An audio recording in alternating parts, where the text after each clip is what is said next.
Termina senza vincitori né vinti lo scontro salvezza del Sorbello Stadium tra Atletico Messina e Città di Mister Bianco. Uno 0-0 che classifica alla mano premia soprattutto la formazione ospite che mantiene 4 punti di vantaggio proprio sull'Atletico ancora invischiato nelle zone calde della graduatoria. L'Atletico si presenta con una formazione giovanissima, 8 under su 11 e con Di Natale inserito solo a gara in corso. Ne viene fuori un match intenso, combattuto ma povero di gol con i due portieri grandi protagonisti. Parte meglio il Città di Mister Bianco che nei primi minuti si rende pericoloso in 3 occasioni. Le sortite offensive degli ospiti però non impegnano severamente Previti, attento ma mai costretto a interventi decisivi. L'Atletico risponde su calcio piazzato, Murocci prova ma Ravasco blocca senza problemi.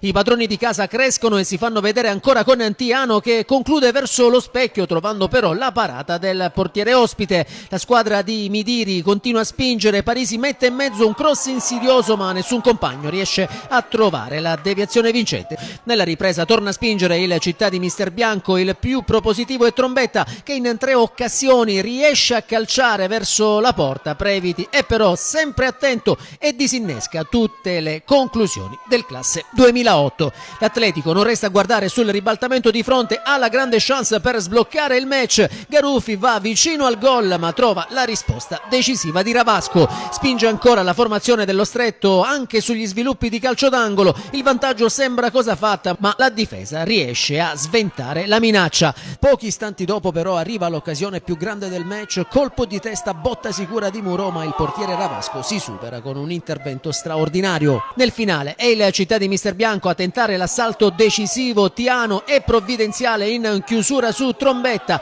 mentre la punizione di Giacone sfiora il palo e si perde sul fondo per questioni di centimetri. Problemi fisici per Muro, costretto a lasciare il campo negli ultimi minuti. Dopo il recupero non succede più nulla, l'Atletico Messina sale a quota 14 punti, rimane terzultimo a -4 dalla zona salvezza. Il Città di Mister Bianco si porta a 18 punti e salvezza momentaneamente confermata.